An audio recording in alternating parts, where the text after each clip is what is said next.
welcome to the Bill Cartwright Show. Our super special guest today is USF Alumni Joe Rogers. Joe, welcome. Hey, it's great to be with you, Bill.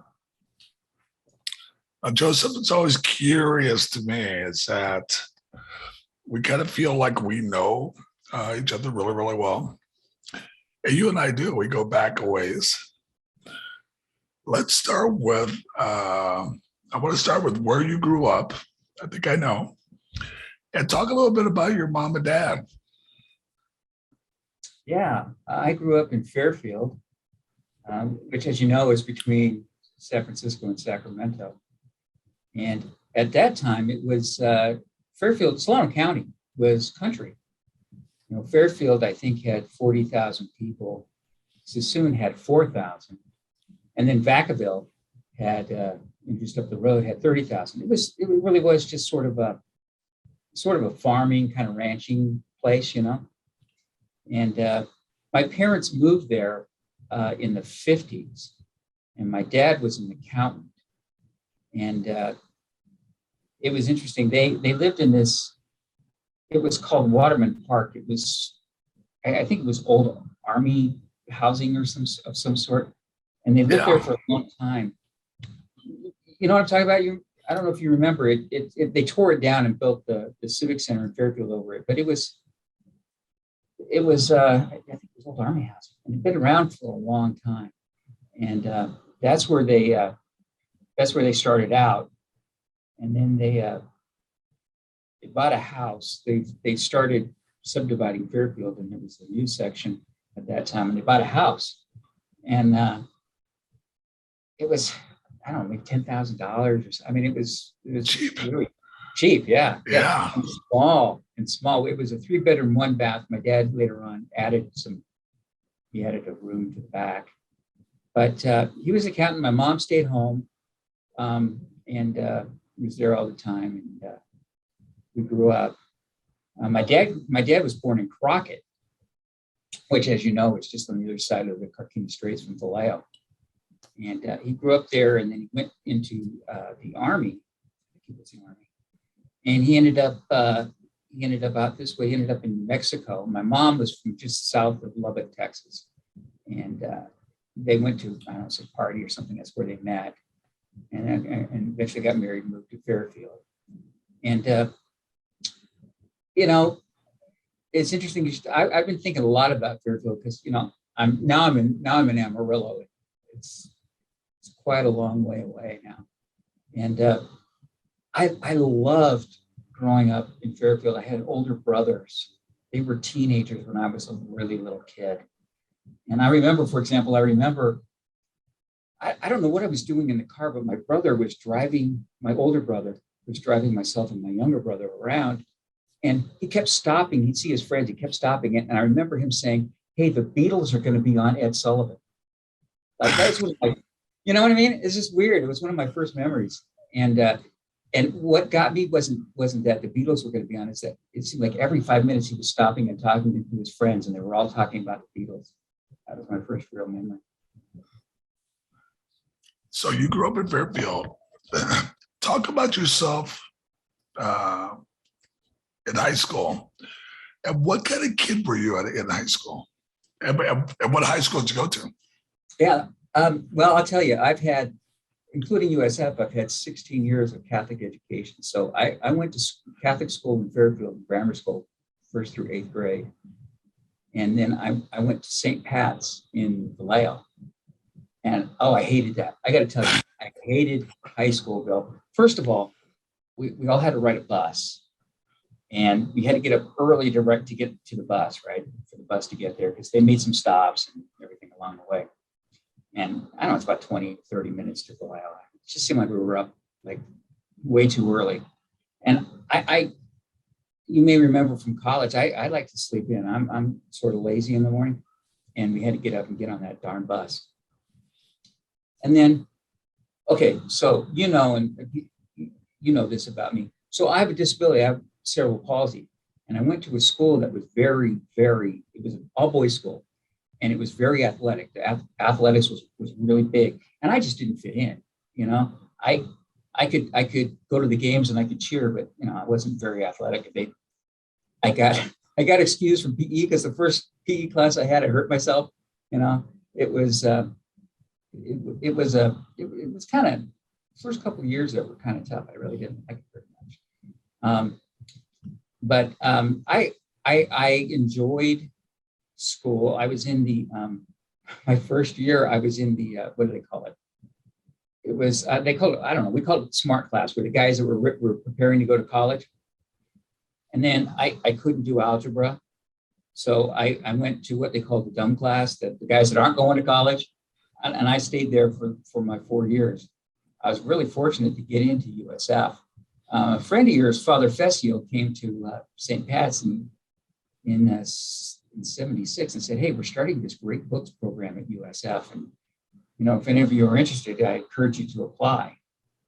And that sounded interesting to me.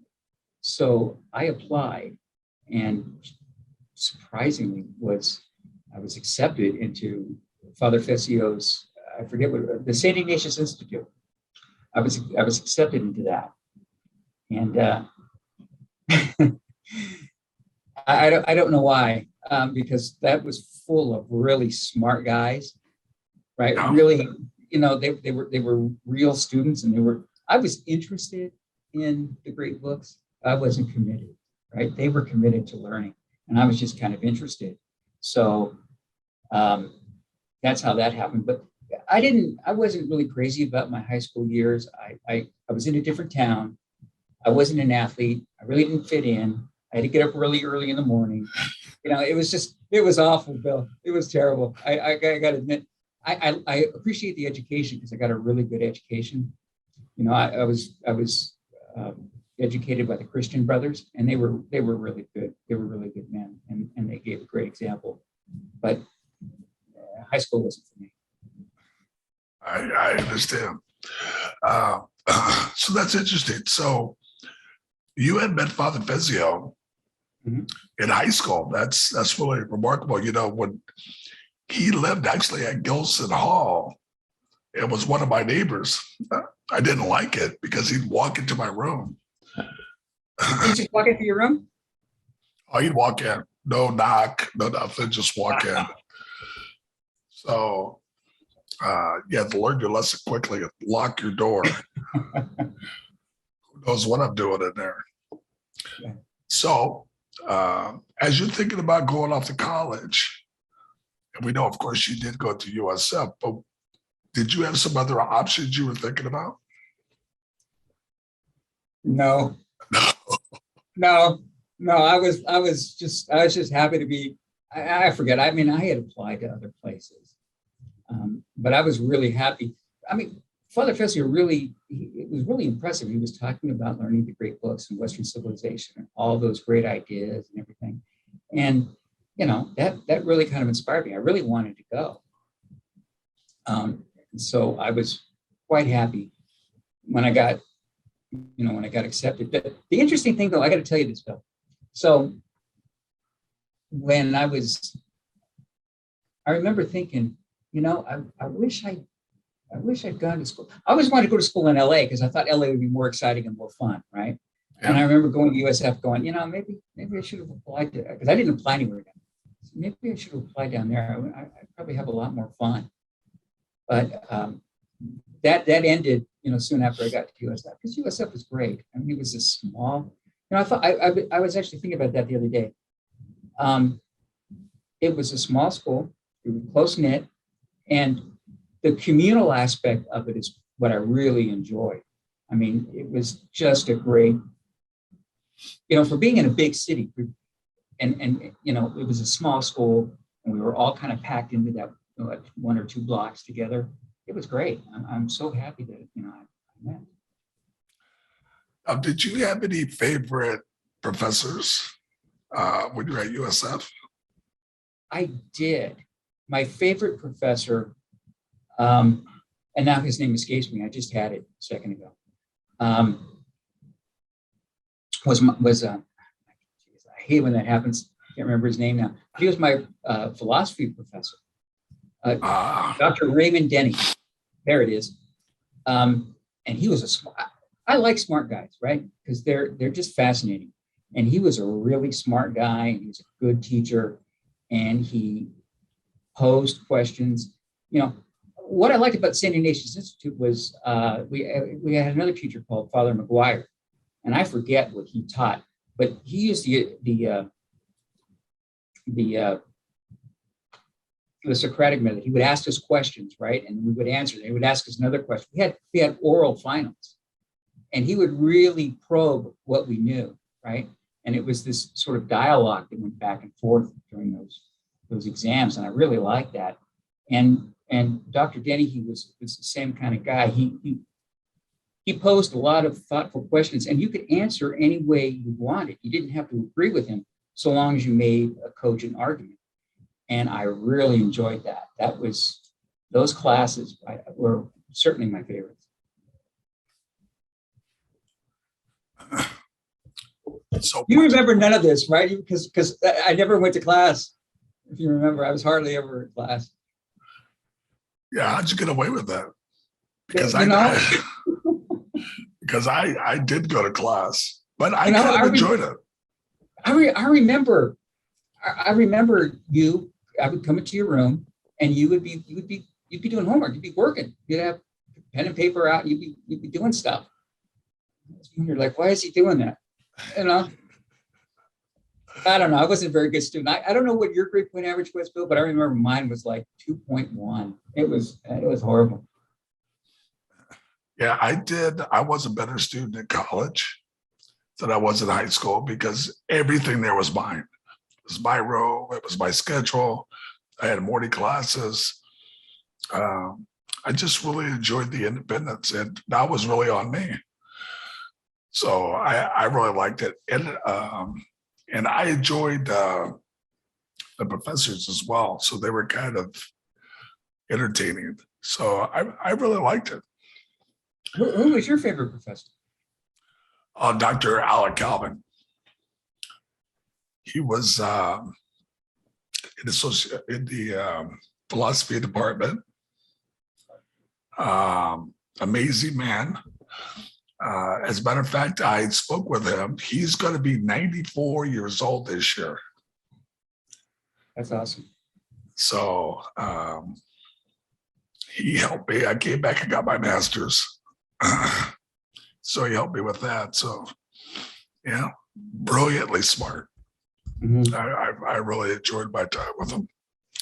So let me ask you, after you're about to leave USF, did you feel like you were prepared to leave and go off on your first job? And what was your first job? Well, by the time I was ready to leave, because I had contracted hepatitis my junior year, and I missed the whole year. So I was actually there 5 years. So by the time I left I was supposed to graduate in 79. I was supposed to graduate in 80, and I ended up graduating in 81. So by the time 81 came around, I was ready to go. And I was I was foolish. I thought I could do anything, And I ended up getting my first job was selling insurance with Prudential Insurance. And I got a job back in Fairfield. They had an office in Fairfield. How'd you get that job? How did I get it? Well, they came to campus, and I guess I did well in the interview. And I got a call from the I guess he was the office director or whatever. I don't remember what his title was now. And he called me in, and I went in and I spoke with him a couple of times, and they picked me up, and I started doing that. And then, so you remember in 80, I guess it was late 81.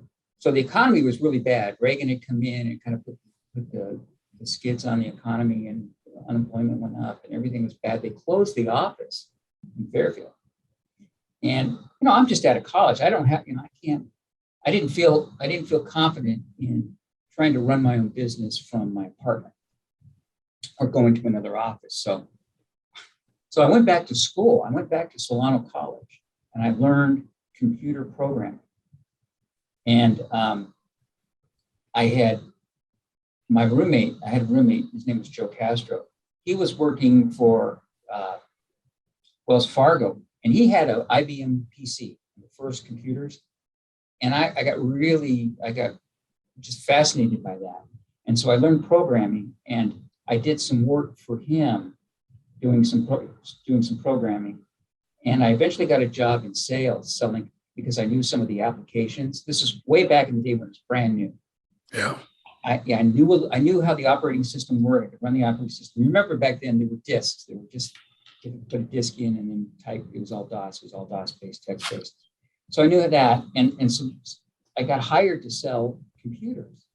And I love computers, so I was really good at selling them, because I was able to, I was able to take my enthusiasm and kind of convey that to other people. And so my first job was selling insurance, but I ended up being in computers thereafter, up until about the year 2000. So what did you do after that? After your computers?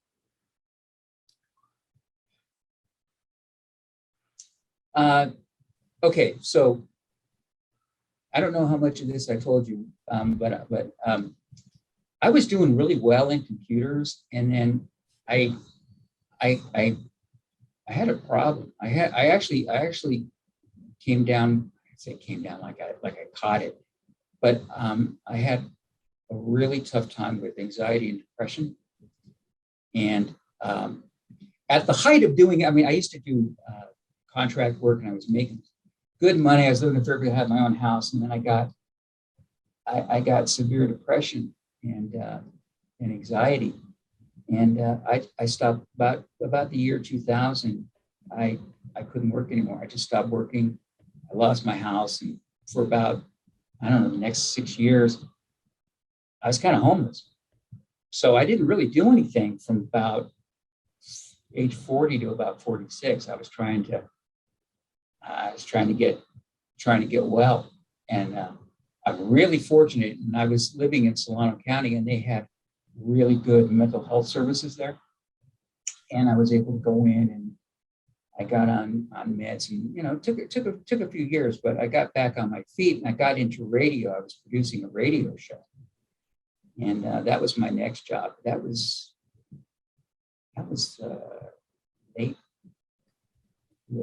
mid 2000s. So there was a gap there where I just didn't work though. Let's go back on that a little bit, because I know a little bit about anxiety,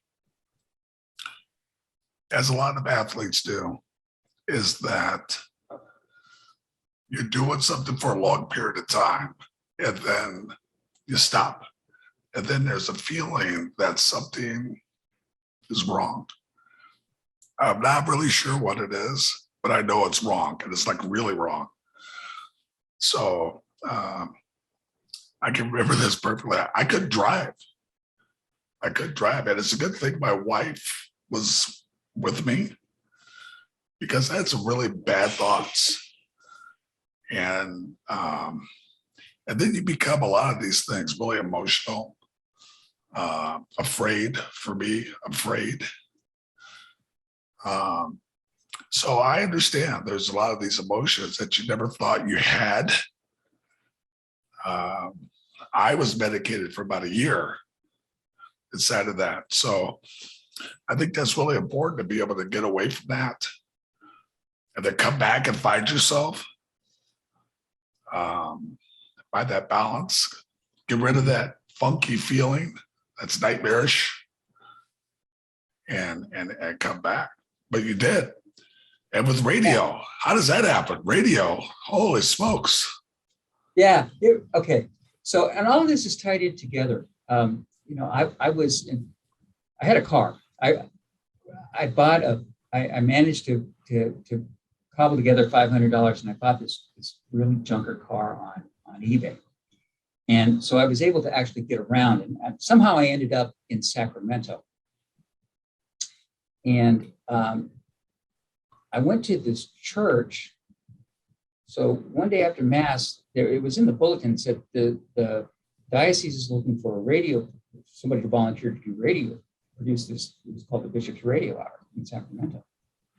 And I mean, what was I doing? I was sitting around in my car, right? I mean, this was like, oh, well, gee, I guess I can do this, and there's something to do. And I can do it.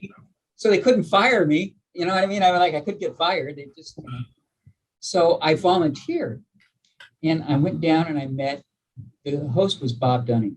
He's just a great guy, just a really, really good guy. And, you know, we chatted, and I started working for them, I think, one day a week. And eventually, because, you know, I had time and everybody else had, you know, lives. Right? It was me in my car. So eventually I started doing all week. I was working there all week. Eventually they put me on the payroll. I was a part-time employee. And I started to, because at that time, Bill, all my confidence was gone. I felt old. I was 40 something. And you know, I'd done computers, and now it's been 5 years and I haven't done computers. I don't know anything else, right? What am I going to do? I mean, I'm already old, in my opinion. I'm already old and I don't have any skills. So you know, it was a blessing to get this job at the radio station. So I did that, and it turned into a paying gig, and I felt good about it. And Bob wanted to get some guests. And his wife had been sort of helping him out and doing that, but you know, they had kids and she was home. And I remember thinking to myself, you know, I want to do this. I want to try to see if I could produce. I mean, I was just really running the board up until that point. They call it producer, but I was just running the board.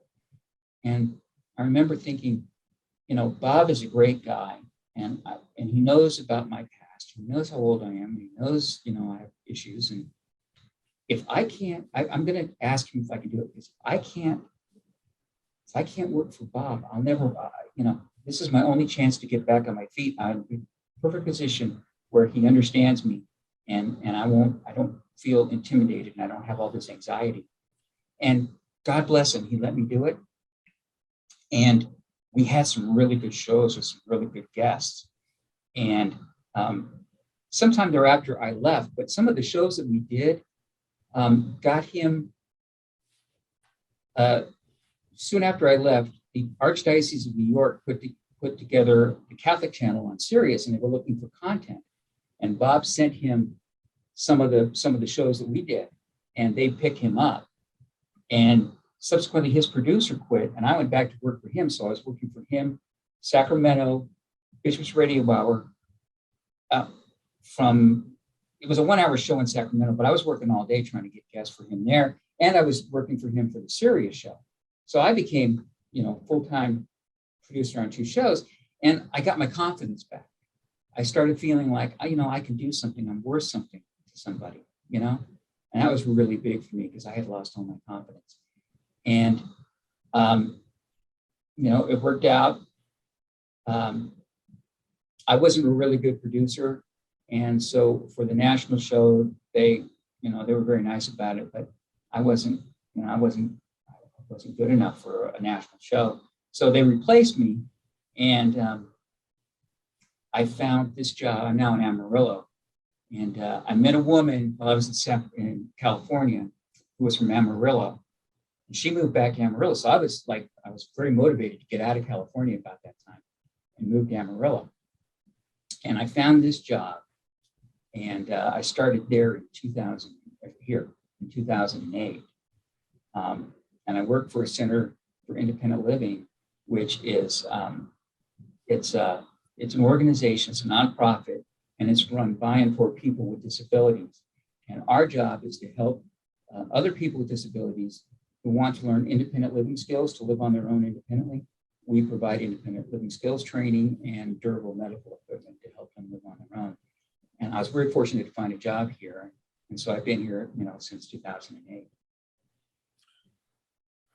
Well, talk about what your title is now, and talk about what's your goals for the business. Well, yeah. Right now, I'm the CEO.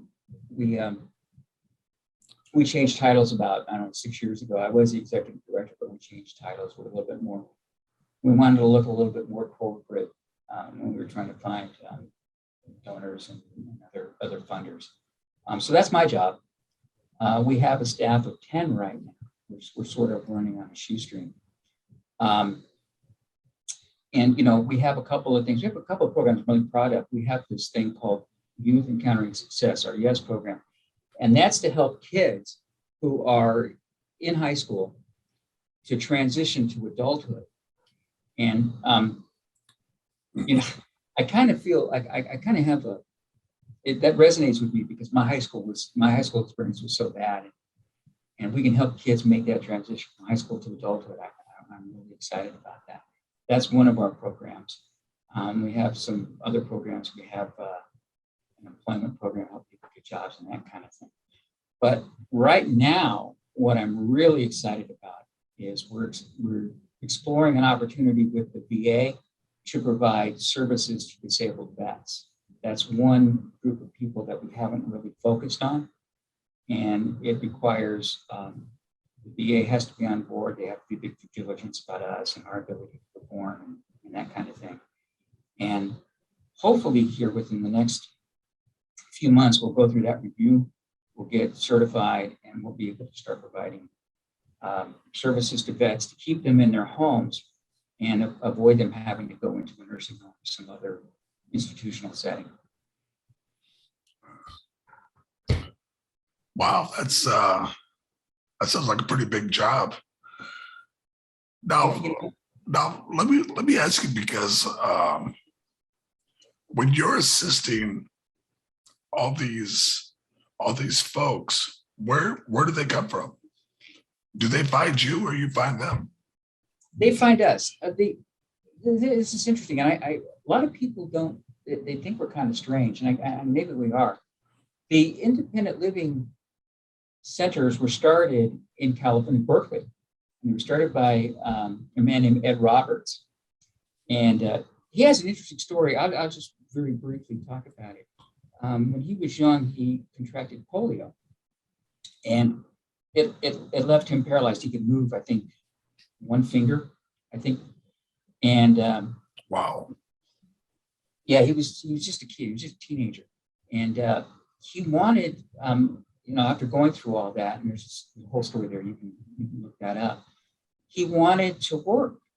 And he was a client of the California Department of Rehabilitation. And they told him that he was too disabled to work. And he still wanted to work, he still wanted to achieve. So he ended up going to Berkeley. And while at Berkeley, he became an advocate for making Berkeley accessible to people who use wheelchairs. And he started the first, well, he didn't start it, but the guys around him started the first Center for Independent Living in Berkeley. And his whole philosophy that people with disabilities don't need to be taken care of, right? That's not what it's about. It's about them being able to participate as fully as they want to and as fully as they can in society. And interestingly enough, Ed Roberts was once told that he was too disabled to work by the Department of Rehabilitation. In the 70s, ended up running the Department of Rehabilitation. So it's an awfully good story, yeah. And we live, that's our philosophy. That's my philosophy. That's what we live by here.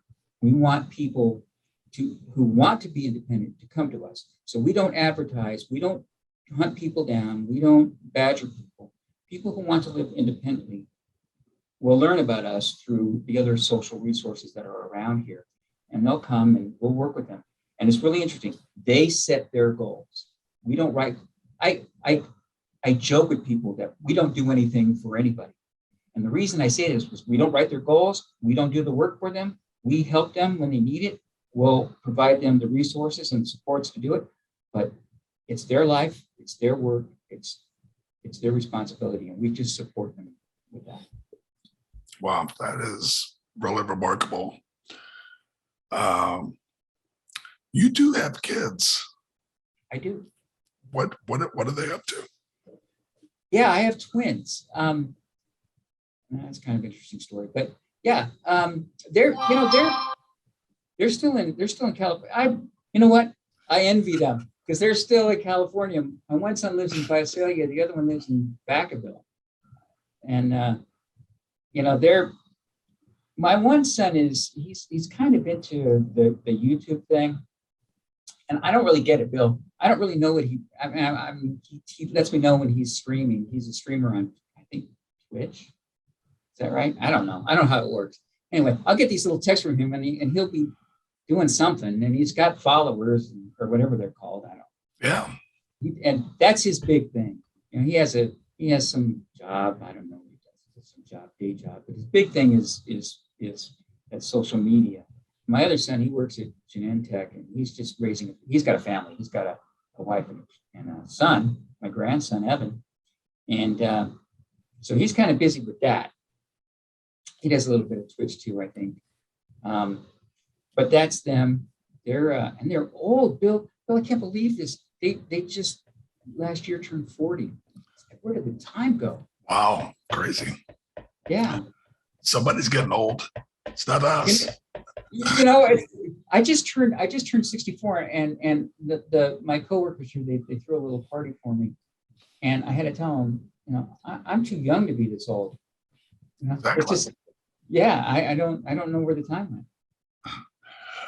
Now, are you pretty happy where you are, or would you come back to California? Well, I'm okay. So I'm happy. It's interesting. When I came here, I came to Amarillo before I moved here once. Came to visit my good time girlfriend, and I remember she was working, so she couldn't get off, and I was in a hotel room. I had nothing to do all day, and I didn't know what to do. And I remember one morning I got up, and across the highway from where I was staying was an Albertsons, and inside the Albertsons was a Starbucks.